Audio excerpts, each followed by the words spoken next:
All right. Good afternoon, everyone. And on behalf of the Board of Governors of the Federal Reserve System and the Sadie Collective, I want to thank you for joining us from across the country and wherever you may be located for today's Exploring Careers in Economics. My name is Akila Ford, and I am a Senior Research Assistant at the Federal Reserve Board in the Division of Research and Statistics. Good afternoon, everyone. My name is KAYLA Jones, and I'm a Research Assistant in the Division for Consumer and Community Affairs at the Federal Reserve Board of Governors. Additionally, I serve as Chief Community Engagement Officer for the Sadie Collective, a nonprofit organization dedicated to addressing the pipeline and pathway problem for Black women in economics, finance, data science, and public policy through curated content creation, programming, and mentorship. The Sadie Collective was founded in 2018 and named after Sadie Tanner Massal Alexander, the first African American to earn a doctoral degree in economics in 1921 from the University of Pennsylvania.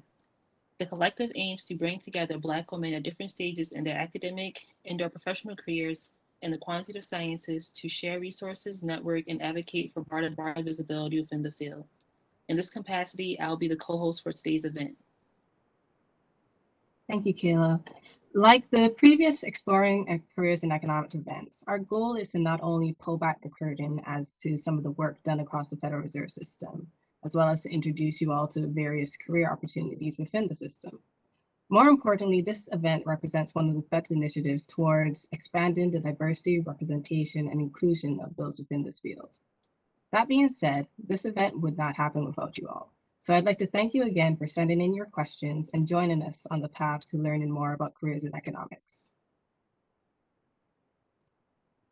Today, we were going to hear from Federal Reserve System leadership, system economists, and system research assistants involved in macro and micro level research concerning the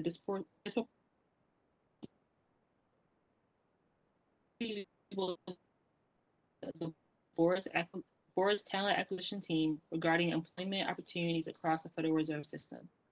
Hopefully, our time together today will positively in the country and at making policy-making institutions like the Federal Reserve System. We want to invite everyone to look at our videos in the About Fed section of federalreserve.gov. We have several short videos to give you all an idea of what exactly the Fed does, its key mission and functions. While on the site, I encourage you to take a look at the previous recording of Exploring Careers in Economics events and the Education tab of our video section. To begin today's proceedings, we have a message from Mary Daly, President of the San Francisco Fed. Mary C. Daly took office on October 1st, 2018, as President and Chief Executive Officer of the 12th District Federal Reserve Bank of San Francisco. In 2021, she serves as voting member of the Federal Open Market Committee. Prior to her appointment as president, Dr. Daly served as the bank's Executive Vice President and Director of Research. Dr. Daly's research focuses on labor market dynamics and the aggregate and distributional impacts of monetary and fiscal policy. She has published work on economic inequality, wage and unemployment dynamics, increasing output through workforce development, and disability and retirement policy. Dr. Daly has served on the advisory boards of the Congressional Budget Office, the Social Security Administration, the Office of Rehabilitation Research and Training, the Institute of Medicine, and the Library of Congress. Dr. Daly is a native of Baldwin, Missouri. She earned a bachelor's degree from the University of Missouri-Kansas City, a master's degree from the University of Illinois Urbana-Champaign, and a PhD from Syracuse University. She also completed a National Institute of Aging postdoctoral fellowship at Northwestern University. Now, Dr. Daly. Good afternoon, and thank you so much for having me. It's really a distinct honor to be here speaking before you, if only virtually. Now, if you're here, it's because you're interested in a career in economics. And I want to be someone who tells you we need you more than ever. It isn't just about your own profession and vocation in life. It's about building a nation that's better for all of us. COVID-19 has put a giant magnifying glass on the inequities in our society and left us with a deep hole which we have to dig out of. And when COVID recedes, we're not going to want to get back to the normal that we had before COVID, but to a new normal that has more inclusion, more growth, more prosperity for everyone. And to do this, we're going to need people like yourselves, because we know that we can't make the best policy, whether we're Federal Reserve policymakers or fiscal policymakers, without the best minds, without people that represent every community we serve in our nation. Communities of color, people of all races, ethnicities, people with different incomes, people from different geographies. Everyone's voice matters, and it matters not just that we listen to them, but that they actually understand the tools and they build a better future. And that's why I'm inviting each and every one of you to really think about what you can contribute to economics. We need the lens that you bring to the table, your experience, your perspectives, your point of views. I really hope that you find this to be as rewarding of a career as I've had. I would do nothing else if I was given any opportunity, because I know that every day our work serves every American, and I welcome you to join us. If you ever have any questions about being an economist or what it looks like, my door is always open, because you are a bridge to the future, and I want you to be on that bridge with me. Thank you.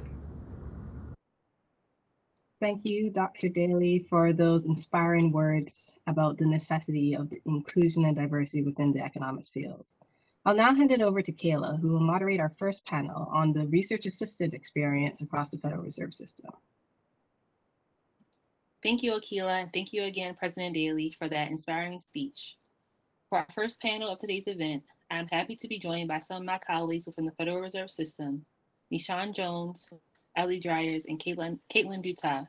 We'll be giving some insight into the research assistant experience, their current research, and their academic and professional goals after leaving the Federal Reserve System.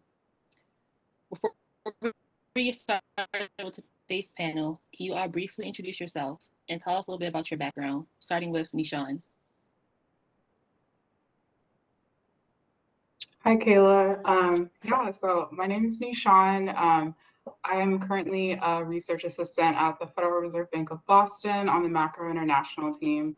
And I started in June of 2020, and I work for Dr. Giovanni Olive, who is the Senior Vice President and Deputy Director of the Research Department.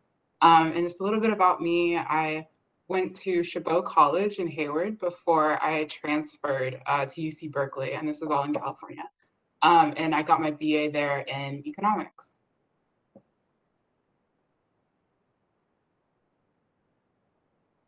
Okay, thank you, NISHAN. Caitlin? My name is Caitlin. I am a senior research assistant in the Advanced Foreign Economy section of the Federal Reserve Board of Governors in DC. I graduated from the University of Virginia in 2019 with a BA in economics. And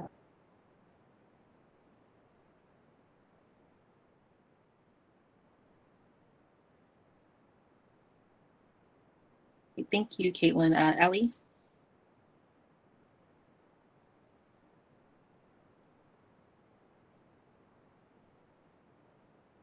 Hi, I'm ELLIE. I am a research assistant at the board in the macroeconomic and quantitative studies section in research and statistics.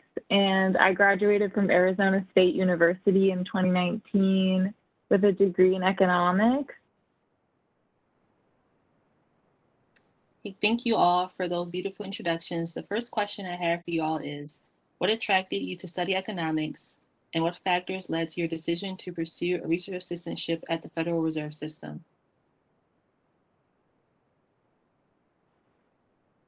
I can go first.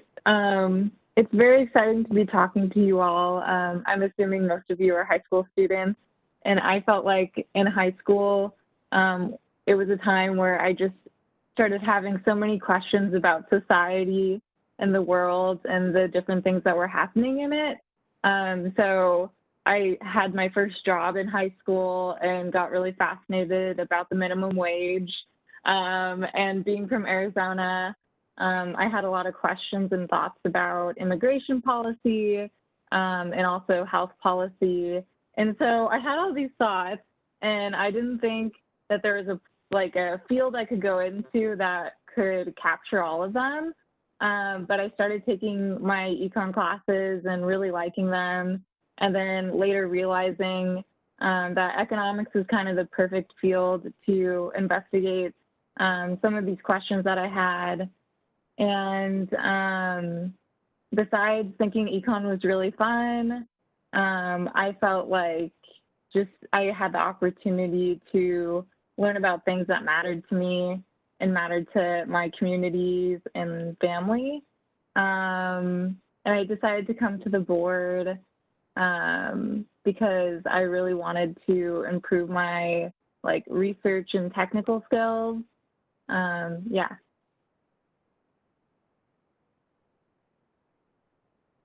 Thank you, Ellie. NISHAN?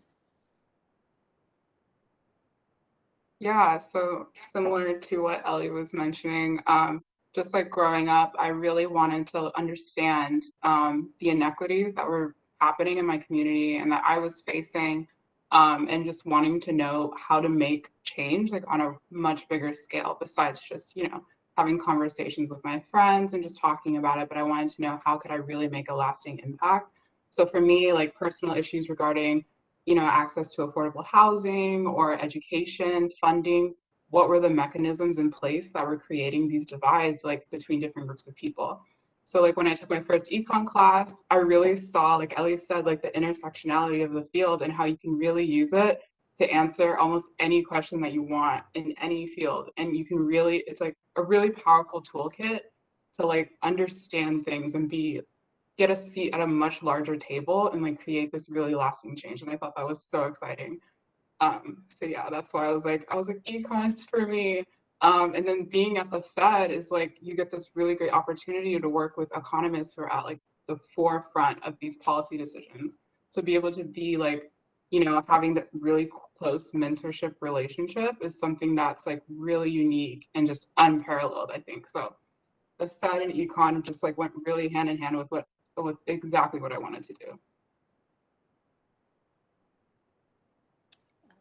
Thank you, NISHAN. And Caitlin? So also similar to Ellie and Nishan, I decided to study econ because I realized you can study just about anything. And that, to me, economics is kind of a toolkit and structures and methods that you can apply to whatever is interesting to you. And yeah, I took my first econ class in college and I was hooked. I was going to study business, and then I realized it was a lot more interesting to study whatever was interesting to me. And then I came to the board because I wanted to study and learn about economic policy, and the Federal Reserve makes policy. So it was been a front row seat into how decisions get made, what kind of information goes into them. And additionally, the Fed employs a lot of people who are recent college grads interested in economics. So it was also a really good environment to learn more about the field as a whole.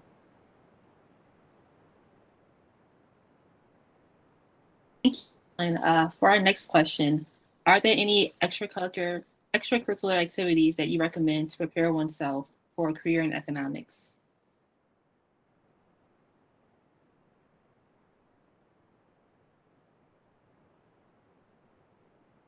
I can start.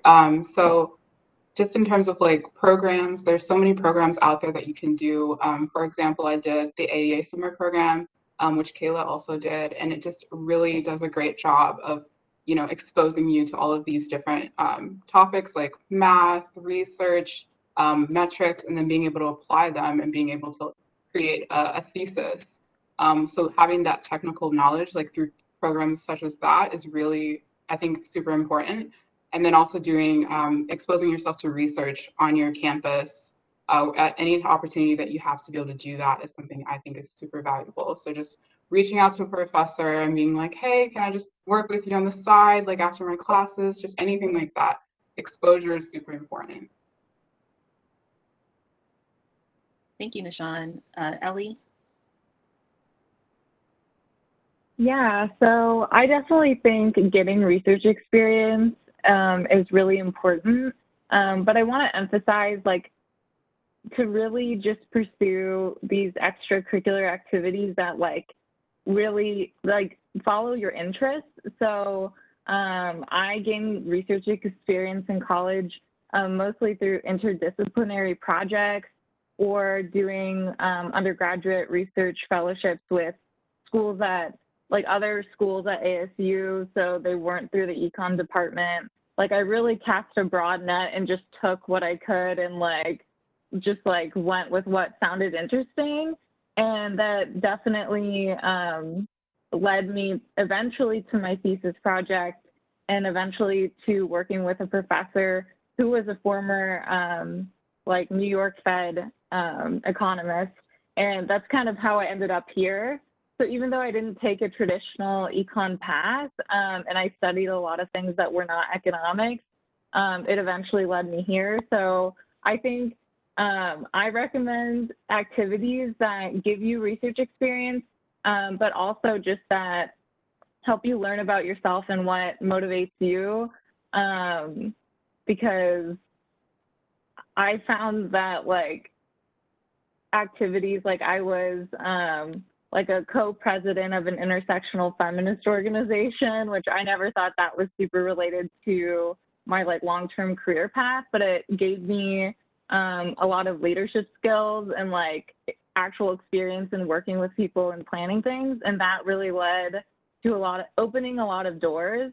And so try and not be too narrowly focused and let yourself love what you love and pursue that. Because I think that will really help you because you'll have that passion and understanding about what you like. So anything that you're interested in, I really recommend doing. Yeah. Thank you, Ellie. Caitlin? So I got involved in econ research outside of my classes because I took a class on the economics of welfare reform and I thought it was really interesting. And so I asked the professor if I could work for him and he said yes. And it was a great job to have in college because it was pretty flexible. And it also let me get involved with a project that was interesting. And I also did a summer internship after my third year of college at the Federal Reserve Bank of Richmond, which was exposure obviously to the Fed and to econ research. Definitely, I think helped me get my job here at the board. And yeah, I think similar to what everybody else said, if there's something that's interesting to you, econ is great because there's a lot of different opportunities within it. Hopefully you'll be able to find something that works. Thank you, Caitlin. For our next question, would you give us an overview of your work related to the COVID-19 pandemic and specify what action did you take to make that project happen? I can start. I've had a lot of work related to the COVID pandemic. I'm in the Advanced Foreign Economy section of the International Finance Division. It's kind of a mouthful, but basically we forecast the economies of, for me specifically, Europe. And so in the past year, those forecasts have really depended on the pandemic. So we've done a lot of tracking of cases, hospitalizations, a lot of tracking of what other central banks and other foreign governments are doing in response to the pandemic. So looking at German unemployment programs and central bank monetary policy. And then a lot of monitoring of social restrictions, like we've all experienced, not being able to go places, having schools closed, and the effects that that has on the economy. So in terms of action that I took, we've just developed a lot of infrastructure to study COVID. In March, we did not already have, a database about health data, but now we do. So also everybody had to follow the news related to COVID because it affected all of our lives. But for my work, I started following the news more in Switzerland or in France. And that has been really interesting and has definitely sharpened my interest in government policy. And that has been entirely because of the pandemic. Thank you, Caitlin. Ellie? Yeah, so our section, something that we do is we simulate different scenarios happening in the economy, and based off of those simulations, they can help inform policymakers. So obviously, recently we've been incorporating the pandemic into those scenarios and modeling different courses of the pandemic. Something I found to be involved with is like reviewing literature related to COVID. So all the new research that's coming out and helping identify what papers are really relevant to us and what findings are relevant to us. And then economists also associated with like the COVID reading group that we have gone on to do briefings. And so they've briefed governors on the pandemic and important things to know. So it's been cool helping be a part of that process. And I've always been really interested in health policy and population health in general. So just being vocal about that. And my economist was like, you seem like you would be really interested in reading all this literature. And I absolutely was. So I guess an action I took to make that project happen was just being vocal about what excites me, so that I was in like the forefront of people's minds. Yeah. Thank you, Ellie. NISHAN? Yeah, so I guess my work related to the COVID pandemic has primarily been a lot of survey data. I've been looking at like really large data sets of just, regular people and how they're responding to the pandemic. So maybe how they're spending, like their stimulus checks, for example, if they're saving, if they're paying off their debts, or in their spending it, like what are they doing with that? And then looking at maybe how like labor market outcomes, unemployment are impacting their future spending decisions. So just a lot of forecasting from people's reactions right now to the pandemic. So I've been looking at a lot of that. And I guess to make this happen, I've just been, communicating with my economist a lot to make sure that I'm on the same page of like what we're looking for. And overall, we're just trying to get this really wholesome picture of how the pandemic will be impacting consumers and individuals in the future, and like what that means for the economy as a whole, because obviously consumers are the big driving force of the economy. So we want to understand how they're thinking and what their expectations are for the future. Thank you, NISHAN. For our next question, what qualities are most helpful for someone to succeed as a research assistant in the Federal Reserve?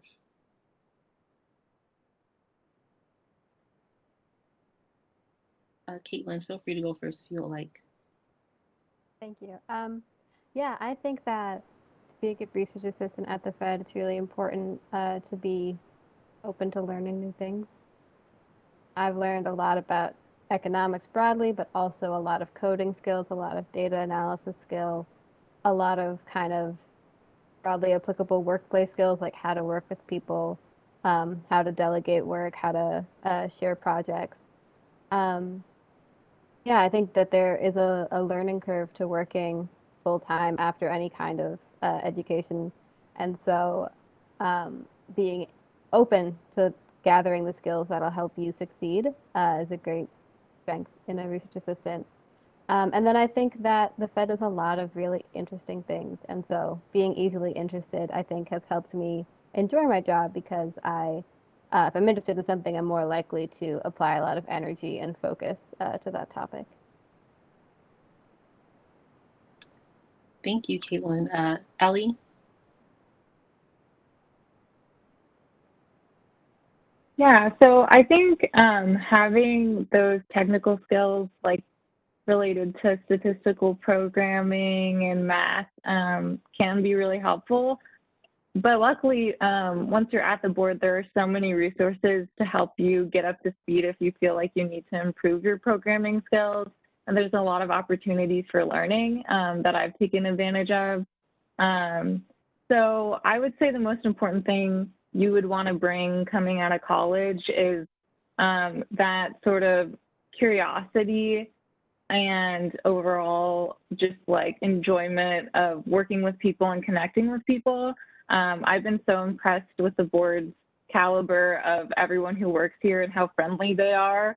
So it's a really great environment if you have like broad interests and you're like excited to learn about things that you don't currently know about. And I think the technical skills, they have the resources to help you like get up to speed if you need. Yeah.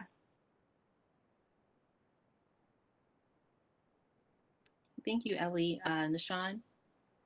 Yeah, just to echo Ellie a little bit, I think I was worried about this too. Like everyone's really worried about having every single math class or like, oh, I don't know how to code in Python already. Like I can't apply. Like all of that is stuff are things that you can learn on the job. And as Ellie was mentioning, there's so many resources that are available for you to, really build that side of your skills. And as you work, you become more comfortable over time. So like the learning curve, it's a little bit steep in the beginning, but it works out because your economist is there to help you, your team is there to help you. So all of that is not something that should be super stressed, but it is important to have. So in addition to that, being able to work really well on a team is also super important. At least at Boston, we have a really small group of RAs and we're all really close. So like we're able to collaborate, bounce ideas off of each other. And it's a really great, workspace and environment. And again, also being curious, as what other people mentioned, is like really important because you want to be able to talk to your economist, ask questions, and like overall enjoy what you're doing. So like if you're curious and you love econ, it just goes hand in hand. So yeah.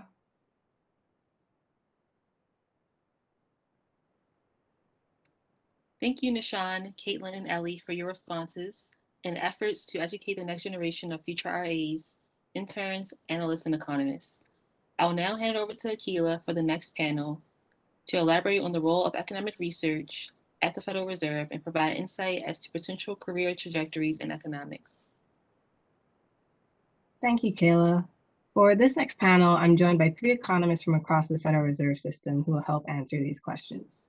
Joining me, I have Aditya Alandagadi and Daniel Garcia Molina, board economists from the Household and Business Spending section in the Division of Research and Statistics, and Maria Luengo Prado, a senior economist and policy analyst in the Federal Reserve Bank of Boston Research Division. So let's start with a similar question. Please introduce yourselves and tell us a bit about your background, starting with Adi. Hi, I'm Adi. I grew up in Texas and went to college in Texas before going to grad school at Michigan and then joining the Fed in 2014. So I've been with the Fed board for the last 6 years. After joining the Fed, I've been working on a variety of topics in a group called Household and Business Spending. My focus has been specifically on households and thinking about and understanding how households choose to borrow, spend, save based on what's going on with their incomes, their wealth, and their access to credit. And that's been a super interesting job, and particularly during the pandemic.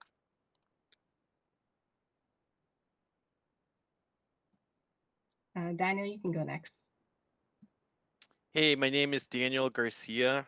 I'm an economist in the Research and Statistics Division in the Household and Business Spending section.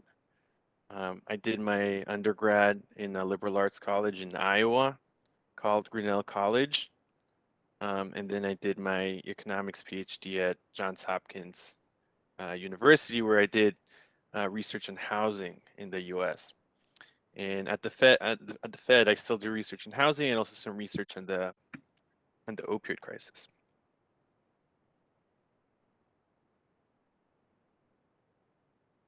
All right, Maria. Hi, I'm Maria Luengo Prado. I'm originally from Spain. I did my undergrad there and I came to the US to do a PhD at Brown University, and I like the US a lot and I stay here. Thanks for having me. I've been at the Boston, I work for the Federal Reserve Bank of Boston. I've been there for about 6 years. And before that, I was a college professor for about 14 years at one of the local universities here in Boston, Northeastern University. I work for the research department, and my research is mostly on household finance as well. I study how people spend and save their money and how that affects the economy as a whole. Great, thank you all. All right, for our first actual question, why economics? And what made you decide on pursuing this field? I can start if you want.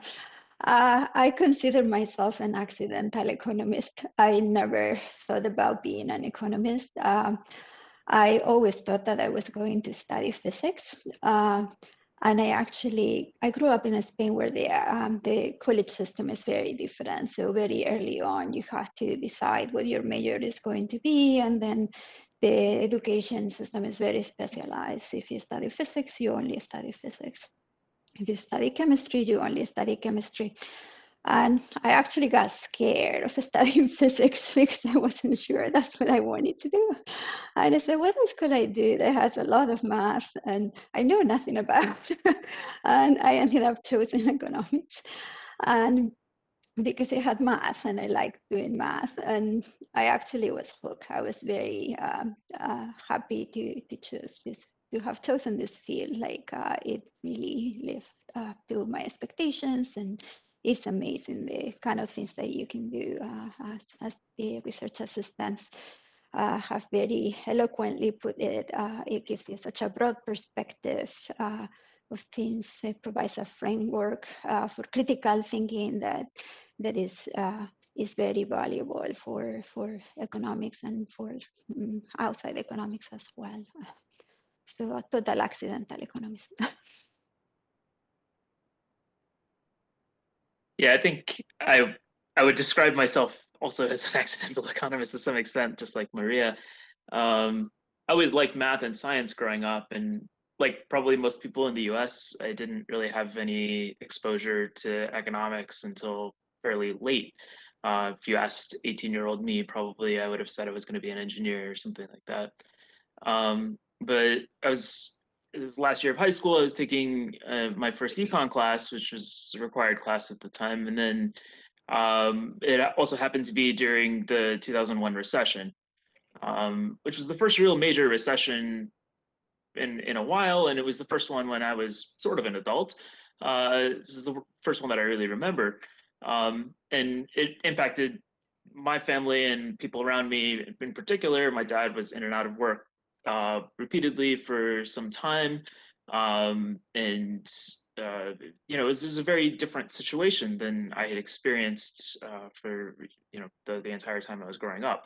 I saw the same thing happening with a lot of my parents' friends. And that happened at the same time I was taking this course in econ where we were learning about how you can use math and logical thinking to sort of describe what's going on in the economy. And a lot of that really hit home. It was like, okay, yeah, I can use math to describe what's going on in my own household and in the households around me, and also to sort of understand how we can change the economy through various types of policies to potentially help people and help households overcome challenges that they face, either because of business cycles or because of long run trends and things that various households face.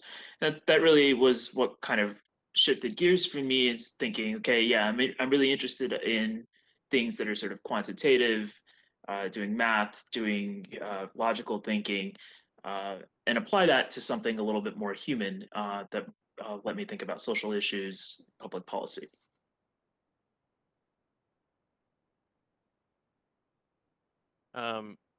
One reason that I became an economist is that I liked math and like coding. I don't know when you discover this, but it's an important, you're likely gonna be sitting in an office behind the computer for many hours. And at some point you discover, you try different things. And if you find you like it, you can sit, you can do it, it's like 10 hours go by sometimes, not always. And you're happy, then you get a sense that you're on the right track. Another reason is I just like thinking about social problems, like issues about human behavior and well-being. My family is from Honduras, in Central America. Both of my parents are from rural areas, and probably because of that, I was just drawn to questions about economic development and prosperity and well-being, inequality, what governments can do to help people. And I did take a lot of classes in humanities and social sciences at the liberal arts college I went to, and I liked them. I enjoyed them a lot, but I kept returning to like the mathy stuff, and like I like the economic lens and having some mathematical framework to think about social issues. And so that also helped me go in the economics path.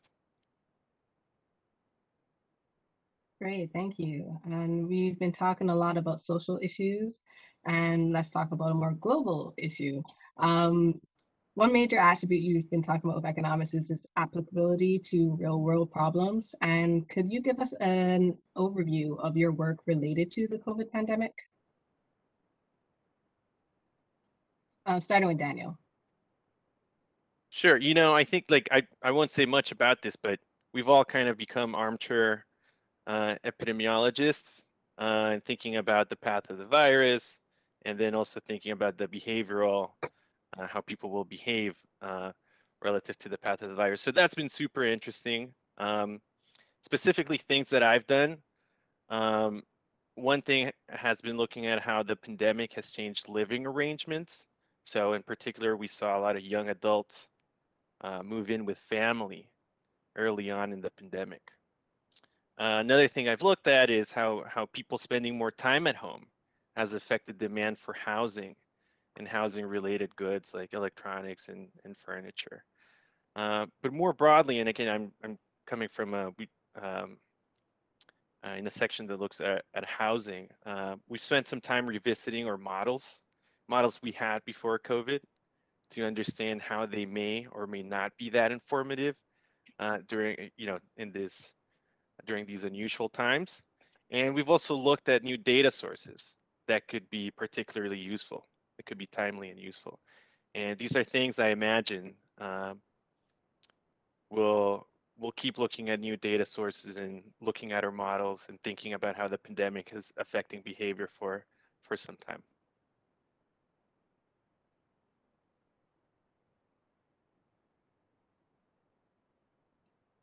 Maria, you can go next. Sure. Data, there has been an explosion of data for everybody. With this pandemic has made us all realize that there's a lot of data being collected out there that can be used to track many different things, and has become very useful for tracking the economy in real time. So like others at the Fed system, at the Boston Fed, we have brought on board a lot of new data sources to again track the economy in real time, and a lot of my work has been to acquiring these products and like get them into a form that is functional and starting the analysis. And we had to do all of this very quickly to start drawing conclusions from them. But more concretely, I have worked, again, I have become also an epidemiologist in the making, and along with some colleagues at the Boston Fed, we wrote a paper on the role of face masks and wearing masks and the role in containment and containing the spread of the virus. So we actually got to quantify the effect of masks on stopping the spread of the disease, and we found a very large effect. So please wear your masks. So I also more recently I've been studying the effect of the pandemic on women in particular, and why this recession has been so much harder on women this time, and trying to understand or disentangle the effects of the occupation distribution across genders. Men and women don't have the same kind of jobs, but also the role of school closings. I mean, I have children, and my children haven't been in school for a while, so I know firsthand how difficult it is to work when you have kids at home.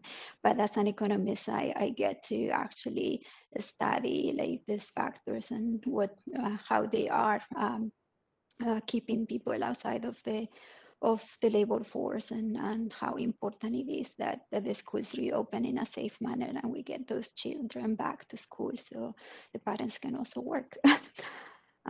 So those are the two big projects that I would like to mention.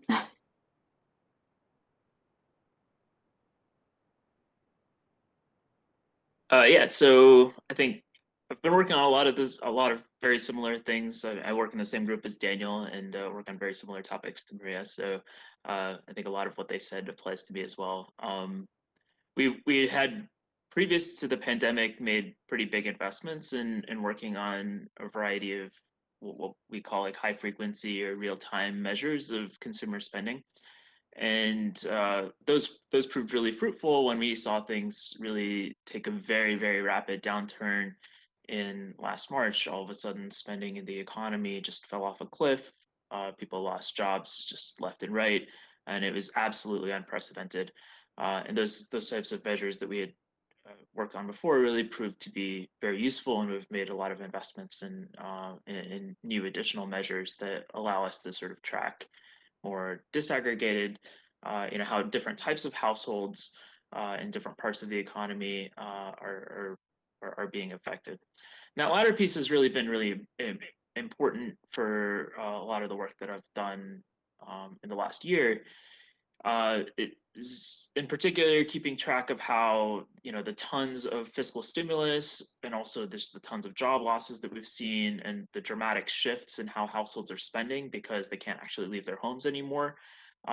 How are these affecting households, not just in the aggregate, but across the income distribution? What's this led to in terms of the amount of savings buffers that people actually have?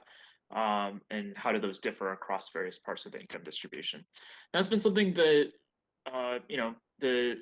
the board when they're going into this, thinking about decisions is starting to increasingly care about inequality and how not just how the aggregate economy is doing, but how various parts of the economy are doing. And it's been very exciting to be working on that. And we've had a lot of opportunities to present work to people higher up that I hope and I believe get used in the type of decisions that they end up making in the end. And so it's really been exciting to be plugged into the real-time decision making. And looking ahead, I hope that sort of this focus on understanding the differences across different types of households, what sometimes people refer to as this K-shaped recovery, which is a little bit of a misnomer because the K sort of implies that you started off at the same point, but people actually started off at different points and then ended up diverging even further. Understanding what those divergences look like and how people at various points in the income distribution, various races, various genders, etc., are being affected differently seems like something that is going to gain a lot of traction and continue to be very important going forward. Great, thank you. I think we have time for one more question. What advice would you give to the aspiring economists who are tuned in today? Starting with Adi. I think, as I think Daniel said, that you got to be really excited about math and computing type of stuff, and you've probably heard a little bit of that throughout. So if you want to do this, I think like that's sort of a key thing that you want to be sure that you're excited about. The other thing that's really important is that you are interested in applying it to the world around you and thinking about social issues. And I think one of the things that was really helpful to me is starting to really read the news and not just read the news to see what's going on, but look at it as you learn about econ and as you learn about this sort of framework for thinking about things in a logical way. Think about reading the news through that lens and see, why are people making the decisions they're making? Why are these markets moving the way they're moving? And how could that be different if policies were different in the world? And trying to understand that. And I think thinking about that and getting your mind sort of geared up to think about that really, I think it made me a better economist, and I try to keep doing it to make myself a better economist every day. And I would encourage anyone else interested in doing that to do the same.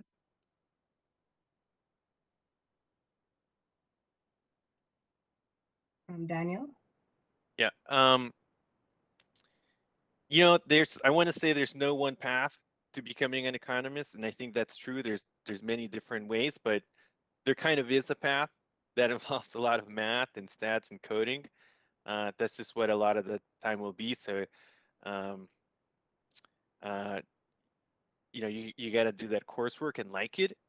At the same time, like, you know, presentation skills and writing skills, communicating, critical thinking skills are also really important. So I guess, you know, ideally you want to have kind of a balanced curriculum where you also take some like history or philosophy classes or social sciences where you get some more of those skills. For research, you know, try to pursue questions that you think are important. Research can take a long time, and if the question is right for you, you'll have the motivation. Also, don't hesitate to ask big questions and shake things up a little bit. Big or small questions, the research, you still have to be very thorough and careful. So you might as well go big if that's what you're going for. And lastly, you know, the community networking, reaching out to people is really important. Don't be afraid to email people or get in touch with them. It's just another part of this whole thing too.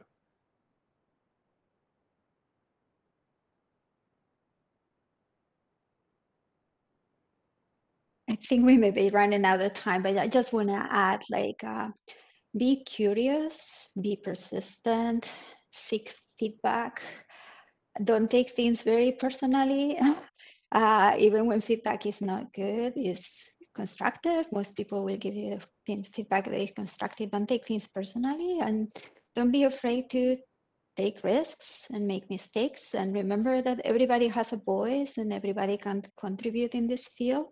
Don't get scared if math is not your thing. Like, math can be learned like everything else, and don't let that detract you from coming into this field. Like, there is room for many more people. So like, I hope you really seriously consider becoming an economist. Give it a chance. Thank you all for your brilliant insight. And I'm sure our audience has learned a lot listening to you. And with these insights, we're going to transition to our next portion of the program, where we'll hear from our team from talent acquisition, who will go over next steps and different opportunities available within the system. And we'll start with Laura Wallace. Thank you very much, KAYLA. Hi, everyone. My name is Laura Wallace. I am a recruiter. I've been with the board for just over 4 years. My real focus is on early career recruiting and our summer internship program. The board's internship program, which was recently recognized by Way Up as a top 100 internship program, is open to currently matriculated students across multiple majors. We do post all of our positions at the beginning of the fall, and applications are accepted through the beginning of November. Interviews will start late October through early November and are conducted over the phone or via WebEx. Offers will go out by the end of the year, and you should know by January if you're joining us this summer. You must be a U.S. citizen and a student for the duration of the internship. So if you are a recent graduate or will be graduating the following May, we would encourage you to look at our full-time opportunities, which you'll hear a little bit more about from my colleagues. We bring interns into most of our divisions, anywhere from 80 to 100 in a given year, and you're definitely encouraged to apply to multiple roles that match your interests, experiences, and skills. Please read the job postings carefully. They'll outline the different requirements and the work of each of the our different teams. And beyond just our economic interns, we have a number of technical, financial, human resources, business, communications, even occasionally a fine arts intern. Our summer program runs for up to 12 weeks. You'll start your summer as part of a cohort, giving you a chance to connect with your fellow students from the first day. We ask that each intern work with their manager and supervisor on a syllabus that will outline the main projects you'll work on throughout the summer. You're definitely valued as part of the team. You'll be working alongside full-time employees on projects that are really directly impacting the mission of the board and the mission of your division. The first few weeks are filled with trainings, introductory meetings where you get to know your colleagues and the work ahead of you. Besides the work on your team, you also have the opportunity to participate in various training sessions, professional development, and networking events. Most popular event in the past few years has been the opportunity to meet with Chair Powell and do a Q&A session with him. For our in-person interns, we encourage you to get out and get to know the Washington, D.C. and the surrounding area. For our virtual interns, you have the opportunity to work a flexible schedule and participate in a number of virtual social events. What's really most important about the program is that when you finish your internship, you leave with new skills, a wide network of professionals, and a better understanding of the career opportunities that you have ahead of you. So we encourage you to connect with board recruiters on LinkedIn and learn more about our summer internship program. We'll hope that you will join us in the future. So now I'm going to hand it over to my colleague, YAMAH TABIBI. YAMAH, over to you. Thank you, Laura. Hello, everyone. My name is YAMAH TABIBI. I'm a senior recruiter here at the Federal Reserve. I've been at the board for 11 years. I support the IT division as well as assist with the campus recruiting and intern program teams. There are 4 areas in IT with multiple job families: application development, managed IT services, information security, and statistics function. The IT division offers a range of application development, hosting, and consulting services to automate business processes and increase efficiency for our clients across various divisions of the board and the Federal Financial Institution Examination Council. Offerings include custom software development, data management, content and document management, consulting, application hosting, and user experience. Some of the technologies utilized by our software developers are Microsoft.NET, C#, C++, VB.NET, and Python, just to name a few. Work is also done in Microsoft SharePoint, IBM WebSphere, and business intelligence tools are utilized such as Tableau and MicroStrategy. Our information security area houses our security analysts that are divided into 2 units: our technical team and our policy and compliance team. The security analysts on our compliance team are responsible for conducting security control assessments on application and infrastructure platforms, as well as providing cyber risk management guidance to system owners. This unit is also responsible for writing and maintaining policy and standard documentation, as well as providing compliance guidance and training regarding information security regulatory mandates. Our security analysts on the technical side possess diverse technical experience with an emphasis on scripting in various platforms, with a strong preference for Python and PowerShell. Skills in Splunk from a user and developer perspective, including the ability to perform complex queries, normalize new data sets, and develop custom dashboards for data visualization.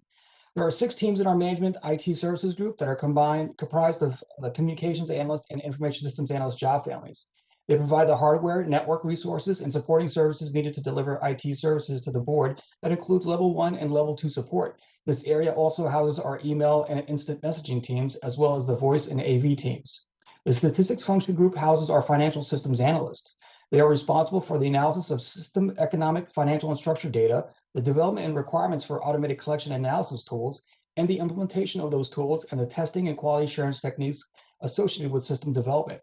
In addition to these roles, we have other technical positions across other divisions and their embedded IT teams. The technology analysts in our research and statistics division provide a variety of support to our PhD economists, everything from system and network administration to assisting them building financial models. We have internship opportunities in these areas, as well as the flexibility to bring on recent college graduates. And our recruiting is not limited to technical majors. We also hire individuals with finance, economics, mathematics, and statistics backgrounds as well. Please connect with me on LinkedIn if you would like any additional information. I will now hand things off to my colleague, Michelle COSELY. Michelle? Thanks, YAMAH. As you can see already, there are so many exciting opportunities. Hi, everyone. My name is Michelle COSELY, and I have been recruiting 2 years. I have the pleasure of recruiting for a variety of roles across the Division of Consumer and Community Affairs and research divisions. You've heard quite a bit about research assistant and economist opportunities within our research division. So today I will focus on opportunities within the Division of Consumer and Community Affairs, affectionately called DCCA. So the Division of Consumer and Community Affairs is tasked with ensuring that consumer and community perspectives inform Federal Reserve research, policy, and action. To promote a fair and transparent financial services marketplace and promote effective community development, the division hires professionals into a wide range of roles, from research assistants and economists to attorneys and community development analysts, policy and data analysts, to name a few. Depending on your area of interest, you can directly support the board's mission in numerous ways. For instance, attorneys provide legal expertise in civil rights, fair lending law, and enforcement related to consumer compliance examinations and consumer complaint investigations. As a community development analyst, you can engage with community stakeholders and conduct research on issues related to community and economic development policy. Financial institution policy analysts help reserve banks supervise and enforce consumer protection and community reinvestment laws and regulations. As a policy analyst, you can help write and interpret consumer protection laws and regulations and monitor developing trends and issues in the financial services sector, especially those affecting consumer protection laws and regulations. While the educational background of professionals in DCCA is diverse, roles are well suited for economics, finance, accounting, and public policy majors. To prepare for a career in this mission-critical function, students are encouraged to take courses that build analytical, technical writing, and policy analysis skills. Professionals also typically come with knowledge and expertise of consumer compliance regulations. Thank you for your time. My colleague Eileen will now discuss opportunities in our Division of Supervision and Regulation. Thanks, Michelle. Hello, everyone. My name is Eileen Ajayi, and I'm a senior recruiter here at the Federal Reserve Board, and I'll be speaking about the Supervision and Regulation Division. The Federal Reserve is responsible for supervising, that is, monitoring, inspecting, and examining certain financial institutions to ensure that they comply with specific rules and regulations and that they operate in a sound manner. Intern and entry-level opportunities in the Supervision and Regulation Division align with the most commonly used job title in our postings, the Financial Institution and Policy Analyst. Though we use the same job title, the responsibilities vary greatly. Selected individuals work with teams in one of the three following areas: policy, supervision, and operations. Our interns have the opportunity to work alongside professionals responsible for creating guidance and policy for financial institutions, fintech-related work, engaging in data analytics and modeling using the latest software, working in functions that oversee the bank examination process for every type and size of financial institution in the United States and abroad, and collaboration through business analysis and project management. We also have some opportunities for research assistants and economists. Our internship opportunities provide our selected candidates with real experience that paves the way to future success.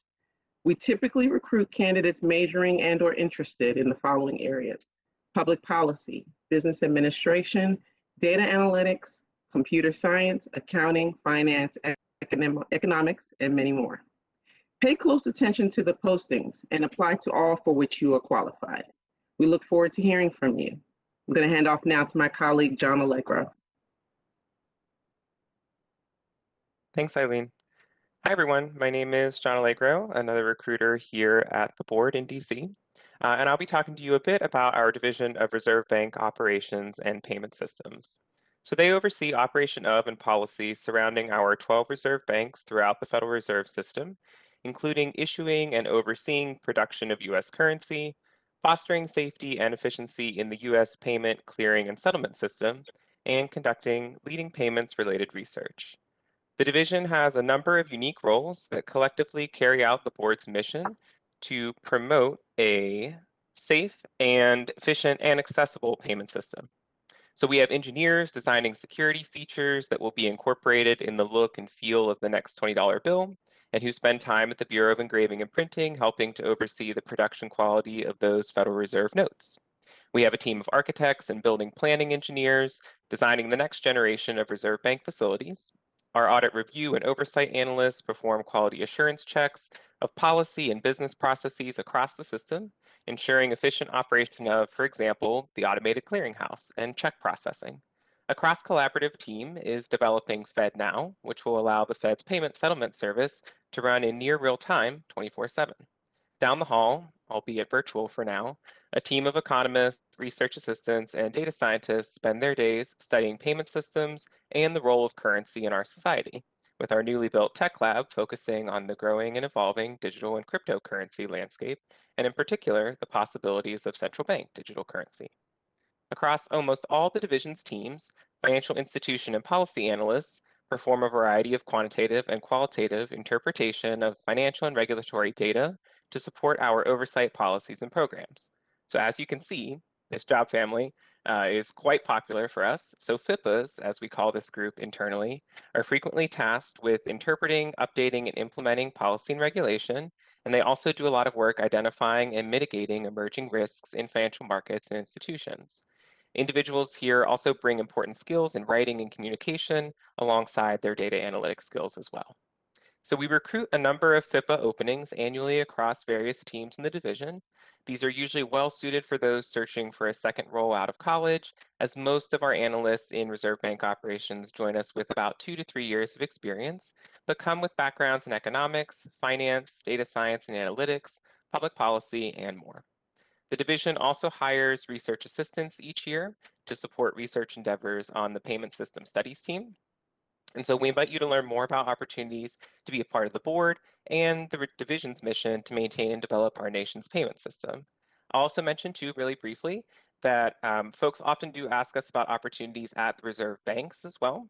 And you've also heard from our colleagues across the system today. So a quick note, there are a number of opportunities available at all the reserve banks as well. And you will find those opportunities posted at each reserve bank respectively. So thanks so much for your time. It was great to join you today, and I'll pass it back over to Akila and KAYLA to wrap up today's event. Thank you, John, and our team at Talent Acquisition for sharing those valuable resources and opportunities to our audience. I am hopeful that those viewing will take the opportunity to learn more about those programs and initiatives. Thank you all for joining us in today's program. We have now reached the conclusion of the Exploring Careers in Economics event. We sincerely hope that throughout today's program, you all have been able to gain some valuable insight to not only help inform your career path in economics, but to increase your understanding of how to use economics to make an impact in your community and in society. Whether that means joining the Fed and contributing to our mission of promoting a safe financial system, pursuing a career in academic research, or even finding a community of like-minded change agents, such as the Sadie Collective, that addresses the lack of representation in the field. There are many pathways to a career in economics. However, no matter what path you take or the obstacles that you may face, know that the field of economics and all the entities that leverage the powerful and broad scope of economic inquiry and analysis needs your voice. Once again, thank you all for joining us today to learn more about how you can contribute to the field of economics and why it's important that you do so. Take care, everyone, and have a safe and productive week.